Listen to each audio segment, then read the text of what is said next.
할머니 기차표를 잘못 끊으셨다고요. 몇 번을 말해요? 내가 지금 서울을 올라가야 하는데, 그럼 어떡하나요? 저기 할머니 혹시 괜찮으시면 제 자리에 앉으세요. 제가 기차표 다시 예약해 볼게요. 정말 감사해요, 아가씨. 그럼 실례 좀 할게요. 서울로 가는 기차가 천천히 플랫폼으로 들어섰습니다. 바퀴가 철로를 스치는 소리가 기분 좋게 퍼졌고 출발을 기다리는 사람들의 얼굴엔 저마다의 사연이 깃들어 있었습니다. 그중 오늘의 주인공 26의 김수진 씨도 그 기차를 기다리고 있었지요. 작은 시골 마을에서 태어나 부모님과 함께 어렵게 살아온 그녀는 늘 서울을 꿈꾸었지요. 집안 형편이 넉넉지 않아 대학 진학은 엄두도 내지 못했고 고등학교 졸업 후 바로 일터로 나서야 했습니다. 지방의 작은 공장에서 일하면서도 꿈을 포기할 수는 없었지요. 나는 꼭 서울에서 성공할 거야. 그 마음 하나로 몇 년째 서울로 취업을 시도하고 있었습니다. 수많은 이력서를 넣고 면접을 보러 서울로 오갔지만 결과는 언제나 불합격. 한 번씩 기대를 품고 올라갔다가 돌아올 때의 그 허탈함이란 이루 말할 수 없었지요. 하지만 오늘만큼은 달랐습니다. 오늘은 대기업 면접이 있는 날이었습니다. 그동안 보았던 회사들과는 차원이 다른 곳. 이 회사에만 붙으면 인생이 바뀔 거라는 확신이 들었습니다. 오랜 노력 끝에 어렵게 얻은 면접 기회였고 수진 씨는 이번이 마지막이라는 심정으로 철저히 준비했습니다. 출발 시간이 다가오자 수진 씨는 표를 다시 한번 확인하고 긴장된 마음으로 기차에 올랐습니다. 객실 안에는 이미 많은 승객들이 자리를 잡고 있었고 수진 씨도 자신의 자리로 향했지요. 창가 쪽 자리였습니다. 드디어 서울이다. 오늘만큼은 무슨 일이 있어도 잘 해내야 해. 창밖으로 펼쳐진 풍경을 보며 스스로를 다잡고 있던 그때 기차 안에서 작은 소란이 일기 시작했습니다. 고개를 돌리자 한 할머니가 승무원과 실랑이를 벌이고 있었지요. 바로 73살의 박순자 할머니, 그리고 그녀와의 운명적인 만남이 시작되는 순간이었습니다. 기차가 출발하기 직전 차분했던 객실 안이 소란스러워졌습니다. 사람들이 웅성거리며 한쪽을 바라보고 있었지요. 수진 씨도 고개를 돌려 그쪽을 바라보았습니다. 승무원과 한 할머니가 실랑이를 벌이고 있었습니다. 아니, 이거 맞게 예매한 거였는데. 할머니는 연심표를 들여다보며 난감한 얼굴이었습니다. 고운 백발의 주름진 얼굴, 허리는 약간 굽었지만 단정한 옷차림이었습니다. 할머니의 손에는 작은 가방 하나가 들려 있었고 왠지 모르게 초조한 기색이 역력했지요. 반면 승무원의 표정은 곤란하다는 듯 굳어 있었습니다. 할머니, 이 표로는 이 칸에 앉으시면 안 됩니다. 다른 열차표를 예매하셨어요. 아니, 내가 분명 이걸로 탄다 했는데. 할머니는 자꾸 표를 확인했지만 승무원은 단호했습니다. 죄송하지만 이 좌석은 예약된 승객이 있습니다. 이러시면 곤란합니다. 주변의 시선이 하나둘씩 모이기 시작했습니다. 몇몇 승객들은 작은 한숨을 내쉬었고 어떤 사람들은 고개를 돌려 외면했지요. 수진 씨도 그 모습을 가만히 바라보고 있었습니다. 할머니의 얼굴에는 난처함이 가득했습니다. 그도 그럴 것이 이 기차를 놓치면 다시 표를 끊어야 하고 입석표가 없다면 다음 열차를 기다려야 하는 상황이었습니다. 시골에서 올라오는 기차였기 때문에 배차 간격이 길었고 할머니가 급히 서울로 가야 하는 상황이라면 더욱 난감한 일이었지요. 할머니, 일단 다른 좌석을 찾아보셔야 합니다. 승무원의 목소리가 조금 날카로워졌습니다. 그러나 이 기차는 이미 만석. 좌석이 없는 할머니는 어쩔 줄 몰라 하며 우왕좌왕하셨습니다. 그때 수진 씨는 자신의 손에 쥔 기차표를 바라보았습니다. 그리고 할머니를 한 번 더 보았습니다. 할머니의 얼굴에 땀이 송골송골 맺혀 있었고 주름진 손가락은 표를 꼭 쥐고 있었습니다. 어쩌지? 면접을 보러 가야 하는데. 순간 망설였지만 곧 결심했습니다. 할머니, 제자리로 가세요. 주변이 순간 조용해졌습니다. 수진 씨가 자리에서 일어나며 말했습니다. 전 괜찮아요. 서서 가면 되니까 이 자리에서 편하게 가세요. 할머니의 눈이 동그랗게 커졌습니다.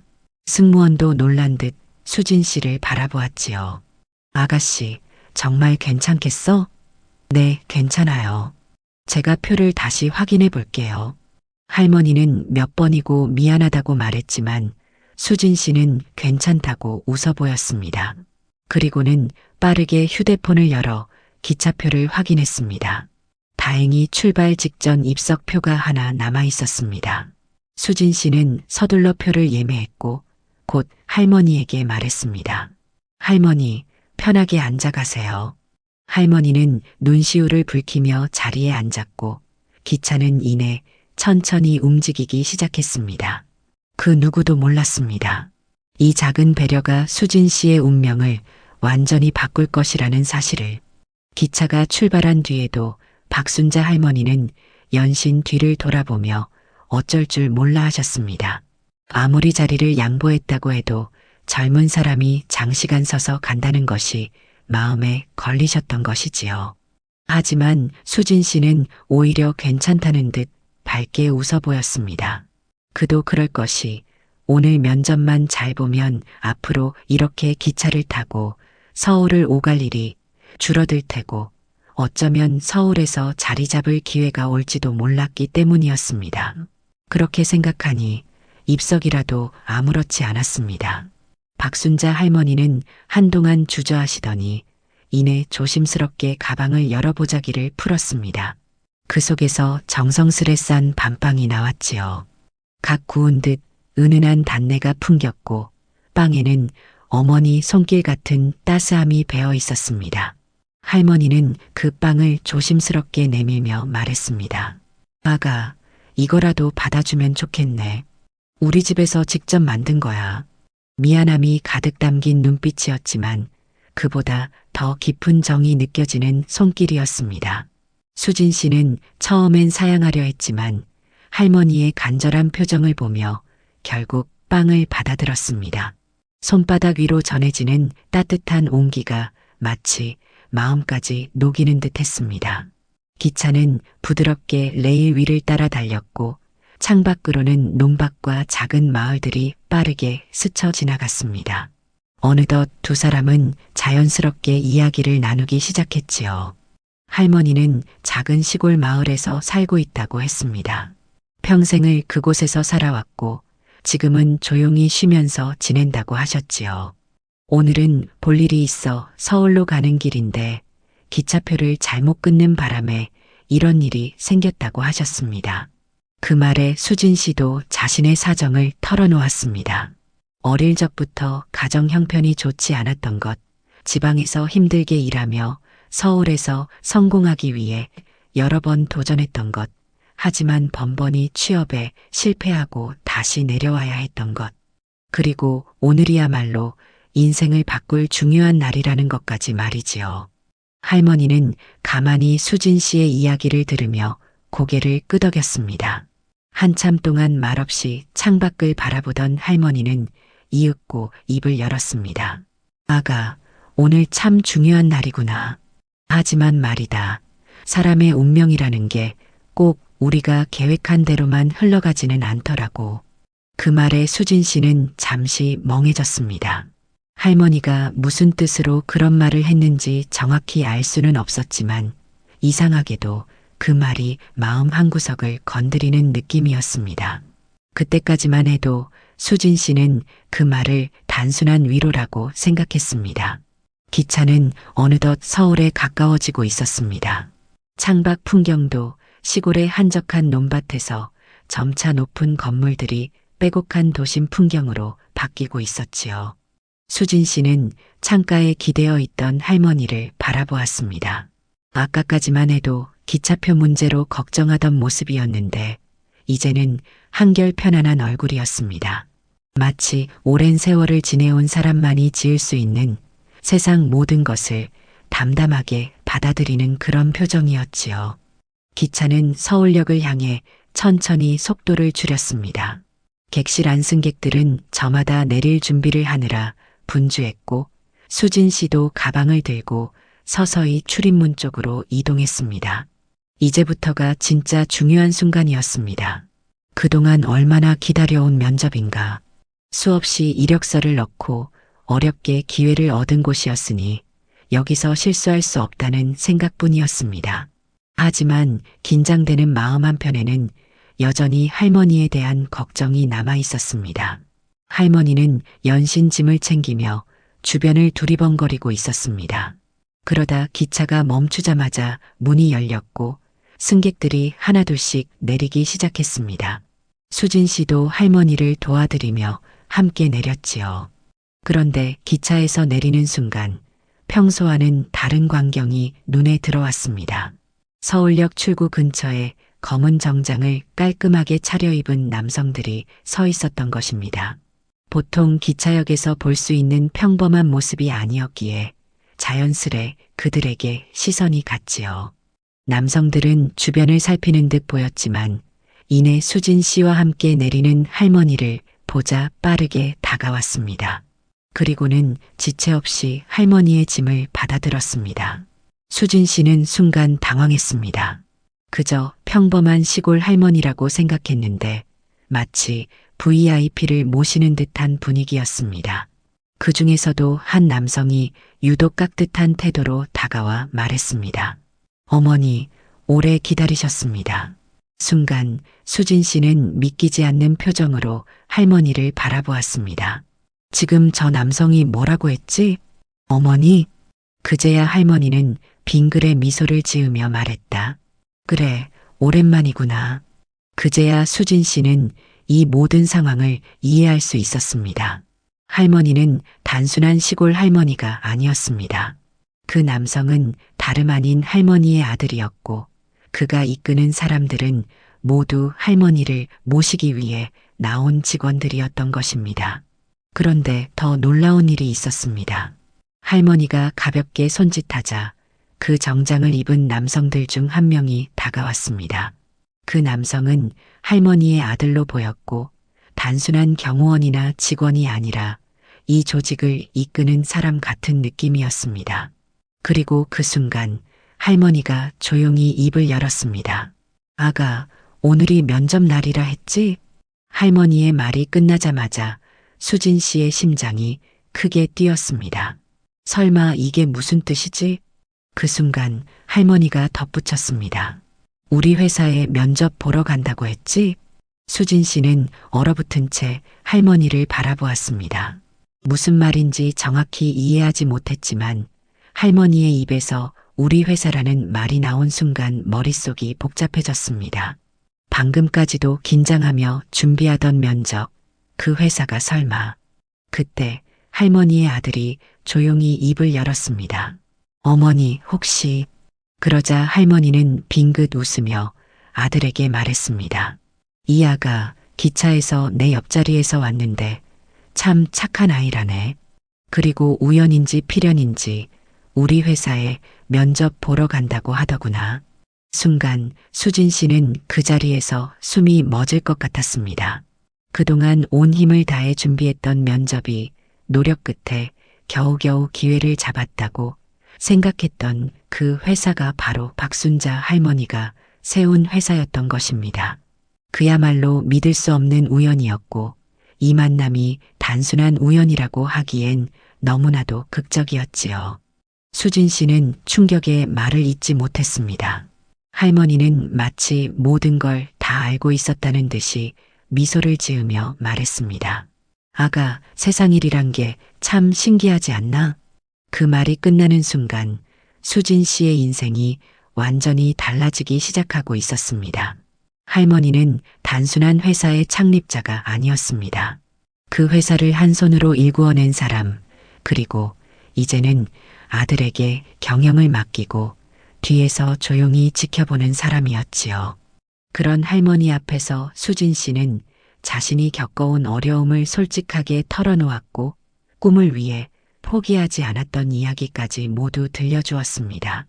기차에서의 짧은 대화가 면접의 일부가 될 거라고는 상상조차 하지 못했지요. 그 순간 할머니가 천천히 입을 열었습니다. 아가, 나는 우리가 일하는 사람을 볼 때 스펙이나 배경을 먼저 보지 않는다네. 대신 그 사람이 어떤 마음을 가진 사람인지, 어떤 태도로 살아왔는지를 본다네. 수진 씨는 숨을 삼켰습니다. 할머니의 표정에는 어떤 흔들림도 없었습니다. 나는 기차에서 내가 보여준 행동과 말을 보고 이미 결정했다네. 우리 회사에 어울리는 사람인지 아닌지 말이지. 그러고는 곁에 서 있던 아들을 향해 조용히 말했습니다. 이 아가는 합격이네. 면접 볼 필요 없다. 그 순간 주변 공기가 달라지는 것 같았습니다. 할머니의 아들도 잠시 놀란 듯 보였지만 이내 미소를 지으며 고개를 끄덕였습니다. 그는 한치의 망설임도 없이 직원들에게 지시를 내렸습니다. 김수진 씨, 정식으로 채용 절차를 진행해 주세요. 어머니께서 직접 말씀하셨으니 면접 절차는 생략하고 바로 합격으로 처리하면 됩니다. 순간 수진 씨의 심장이 요동쳤습니다. 정말로 이게 현실일까? 몇 년 동안 수없이 도전했지만 실패만 반복했던 취업이 이렇게 단 한 번의 우연으로 이루어질 수 있는 걸까? 하지만 그건 단순한 우연이 아니었습니다. 할머니는 기차에서 수진 씨가 보여준 배려와 따뜻한 마음을 보고 이미 답을 내린 것이었습니다. 그 자리에서 모든 것이 결정된 순간 수진 씨의 눈에는 눈물이 맺혔습니다. 그리고 할머니는 마지막으로 따뜻한 미소를 지으며 말했습니다. 기차에서 자리를 양보한 게 결국 너의 자리가 될 줄 그땐 몰랐지? 그 말에 수진 씨는 조용히 입술을 깨물었습니다. 정말 제가 합격인가요? 그제야 할머니는 빙그레 미소를 지으며 천천히 고개를 끄덕였습니다. 그렇다네. 하지만 단순히 기차에서 자리를 양보했다고 뽑은 건 아니야. 나는 내가 살아온 방식이 마음에 들었고 어려운 상황에서도 포기하지 않는 그 마음이 좋았어. 그 말에 수진 씨는 눈을 깜빡였습니다. 할머니는 마치 오래전부터 알고 있었던 것처럼 말하고 있었습니다. 회사를 운영하다 보면 많은 사람을 만나게 되지. 그런데 어떤 사람은 돈이나 스펙만 중요하게 여기고 어떤 사람은 사람을 먼저 본다네. 나는 언제나 후자를 믿어. 그 말이 끝나자 옆에 서 있던 할머니의 아들도 고개를 끄덕이며 덧붙였습니다. 우리 회사는 실력도 중요하지만 그보다 중요한 건 회사와 함께 성장할 수 있는 사람입니다. 김수진 씨는 이미 그 자격을 충분히 갖췄다고 생각해요. 수진 씨는 더 이상 말을 할 수 없었습니다. 그동안 쌓였던 불안과 초조함, 서울에 가고 싶어서 밤새 고민하던 순간들이 한꺼번에 스쳐 지나갔습니다. 그런데 그 모든 노력의 끝이 기차에서의 작은 배려로 이어졌다는 것이 믿기지 않았지요. 하지만 곰곰이 생각해보니 단순한 운이 아니었습니다.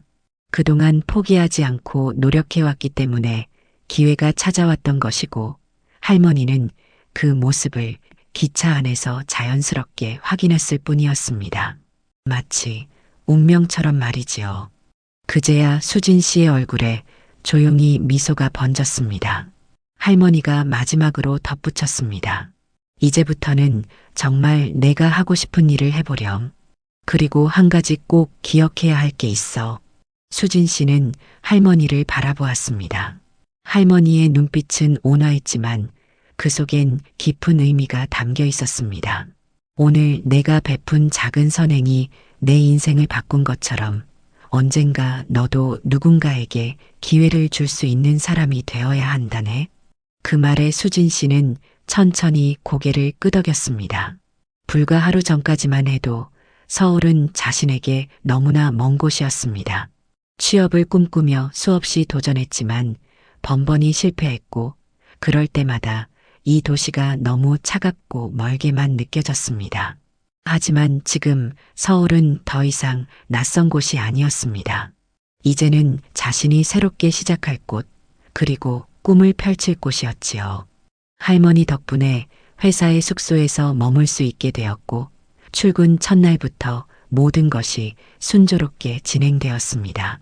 새로운 환경, 새로운 사람들, 그리고 자신이 일하게 될 자리까지 모든 것이 믿을 수 없을 만큼 완벽하게 갖추어져 있었습니다. 그러나 무엇보다도 가장 놀라운 것은 이 모든 것이 단순한 행운이 아니라는 사실이었습니다. 기차에서 할머니를 돕기로 한 그 작은 선택이 결국 자신의 인생을 바꾸는 결정적인 순간이 되었던 것이지요. 처음에는 그저 남을 돕는다는 마음으로 했던 일이었지만 결국 그 작은 배려가 자신에게 돌아올 기회가 되었다는 것을 깨닫게 되었습니다. 그리고 무엇보다도 할머니가 마지막으로 남긴 말이 계속해서 가슴속을 울리고 있었습니다. 오늘 내가 베푼 작은 선행이 내 인생을 바꾼 것처럼 언젠가 너도 누군가에게 기회를 줄 수 있는 사람이 되어야 한다네. 그 말을 곱씹을수록 수진 씨는 단순히 성공하는 것만이 목표가 되어서는 안 된다는 걸 알게 되었습니다. 성공은 혼자 하는 것이 아니라 함께 나누는 것이라는 것. 그날 기차에서 수진 씨는 자리를 양보했을 뿐이었지만 사실은 자신이 더 큰 자리를 얻게 된 것이었습니다.